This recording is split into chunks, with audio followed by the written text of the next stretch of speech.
أعوذ بالله من الشيطان الرجيم.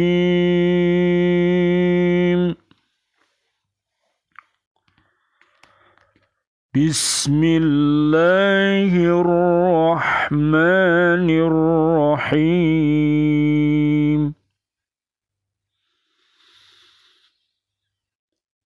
إن الذين توفاهم الملائكة ظالمي أنفسهم قالوا فيم كنتم قالوا كنا مستضعفين في الأرض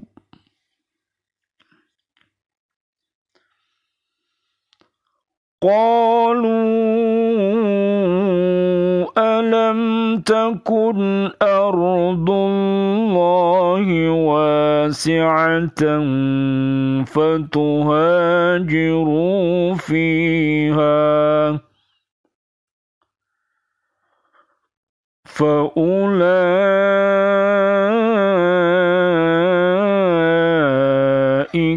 مأواهم جهنم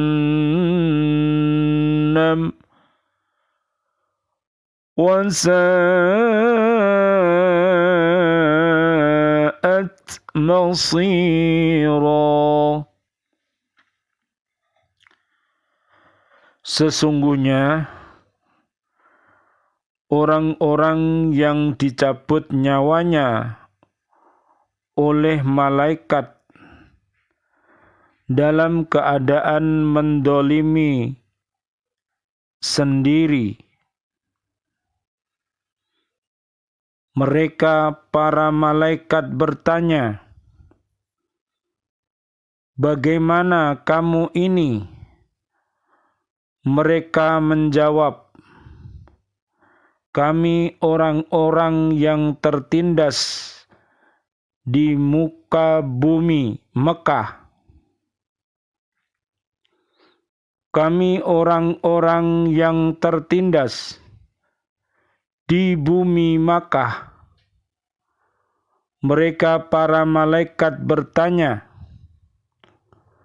"Bukankah bumi Allah itu luas sehingga kamu dapat berhijrah atau berpindah-pindah di bumi itu?" Maka orang-orang itu tempatnya di neraka Jahanam, dan Jahanam itu seburuk-buruk tempat kembali.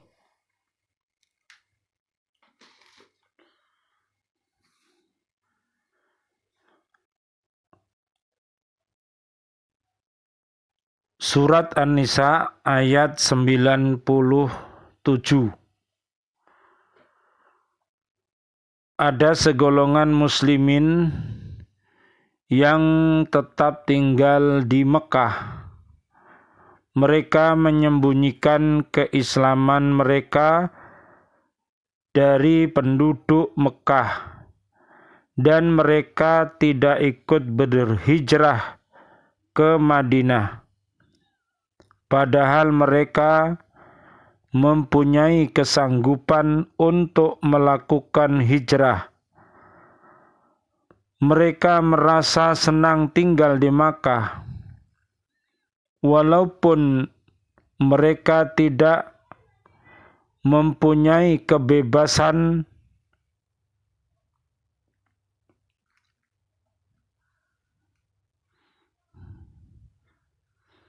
mengerjakan ajaran agama dan membinanya. Allah menyatakan mereka sebagai orang yang menganiaya diri sendiri. Sewaktu perang Badar terjadi, mereka dipaksa ikut berperang oleh orang musyrikin menghadapi Rasulullah sallallahu alaihi wasallam. Dalam peperangan ini, sebagian mereka mati terbunuh. Sesudah mereka mati, malaikat mencela mereka karena mereka tidak berbuat suatu apapun dalam urusan agama mereka atau Islam, seperti tidak dapat mengerjakan ajaran-ajaran agama. Mereka menjawab dengan mengajukan alasan bahwa mereka tidak melaksanakan ajaran agama disebabkan tekanan dari orang-orang musyrik Mekah, sehingga banyak kewajiban agama yang mereka tinggalkan. Para malaikat menolak alasan mereka. Kalau benar-benar mereka ingin mengerjakan ajaran agama, tentu mereka meninggalkan Makkah dan hijrah ke Madinah. Bukankah bumi Allah ini luas? Kenapa mereka senang tetap tinggal di Makkah atau tidak mau hijrah? Padahal mereka mempunyai kemampuan dan kesempatan untuk hijrah itu. Mereka tidak pindah ke tempat yang baru, di mana mereka akan memperoleh kebebasan dalam mengerjakan ajaran agama dan memperoleh ketentraman dan kemerdekaan.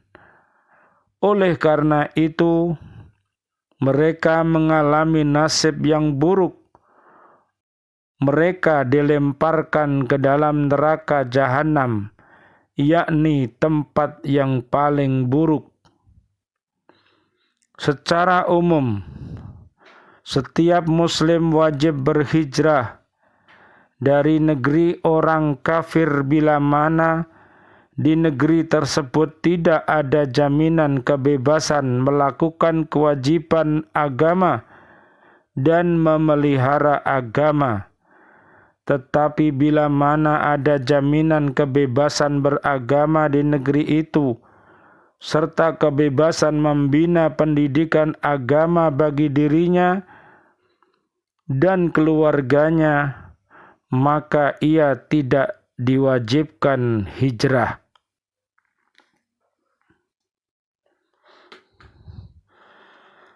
Pernyataan ayat ini merupakan pesan penting dari Allah Subhanahu wa Ta'ala kepada kita sebagai hamba-Nya, bahwa dunia yang amat luas membentang ini adalah bukan untuk siapa-siapa, tetapi untuk mereka yang beriman dan beramal soleh. Jika saja orang-orang yang beriman mendapat kesulitan karena gangguan orang-orang kafir, sementara belum ada kemampuan untuk melawan, maka mereka dapat saja berhijrah ke tempat yang lebih aman. Ayat di atas menjelaskan bahwa berdiam diri dalam tempat dan keadaan yang akan mengganggu dan merusak keimanan tidak dibenarkan, tetapi harus berusaha dan berikhtiar mencari tempat yang lebih baik. Berhijrah bukan berarti melepaskan tanggung jawab, bukan pula lari dari masalah yang dihadapi, tetapi lebih merupakan upaya ke arah yang lebih baik. Kondisi seperti ini pernah dilakukan oleh Rasulullah Sallallahu Alaihi Wasallam sendiri dan para sahabat-sahabatnya.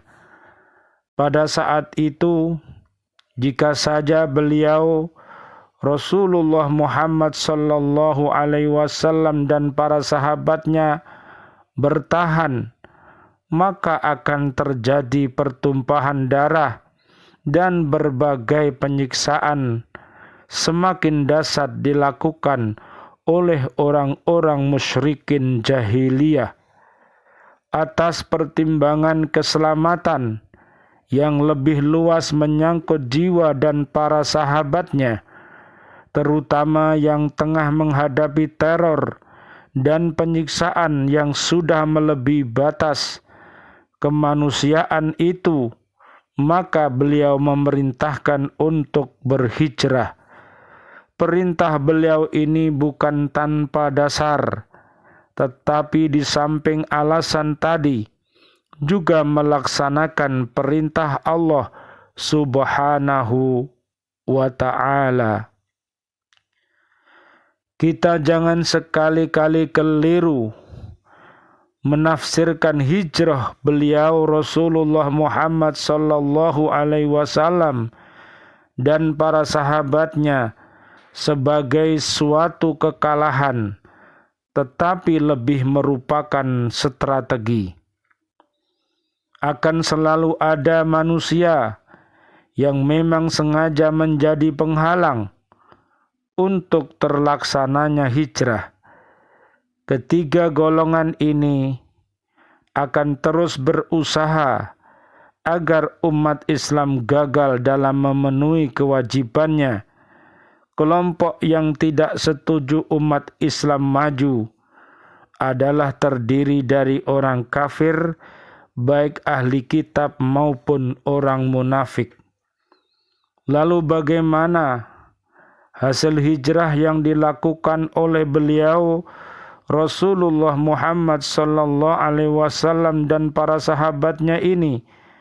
Ternyata diukir dengan tinta emas dalam sejarah bahwa hijrah beliau membuahkan hasil yang sekaligus mengubah sejarah peradaban manusia saat itu hingga sekarang. Sebagai bukti konkret adalah berhasilnya kota Makkah ditaklukkan, yang dalam sejarah disebut dengan Fathul Makkah.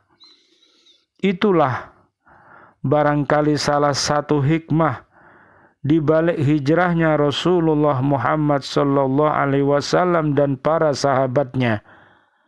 Bagi orang yang beriman, ketika agama menghendaki harus berhijrah, baik secara tempat maupun secara moral, maka ia akan melaksanakan tanpa dibarengi keraguan lagi. Mungkin ada sebagian orang Islam yang enggan melaksanakan hijrah karena ia takut kehilangan harta, wanita, pangkat, dan jabatan. Berbagai masalah memang seringkali menghantui kita ketika akan melaksanakan aturan agama. Allah Subhanahu wa ta'ala berfirman, orang yang beriman, yang yakin dengan keyakinannya sebenarnya, ia tidak akan takut melakukan apa saja yang Allah perintahkan, karena ia sadar berdasarkan ilmu dan keyakinannya bahwa tidak mungkin Allah memerintahkan sesuatu yang akan membinasakan dan merugikan, tapi justru Allah akan membalas dengan keuntungan yang lebih baik. Hal ini sejalan dengan firman Allah dalam surat Al-Anfal ayat 74. Walladzina amanu wa hajaru wa jahadu fi sabilillahi walladzina awaw wa nasaru ulaika humul mu'minuna haqqan lahum maghfiratu wa rizqun karim. Dan orang-orang yang beriman dan berhijrah serta berjihad pada jalan Allah, dan orang-orang yang memberi tempat kediaman dan memberi pertolongan kepada orang-orang muhajirin, mereka itulah orang-orang yang benar-benar beriman. Mereka memperoleh ampunan dan rizki nikmat yang mulia.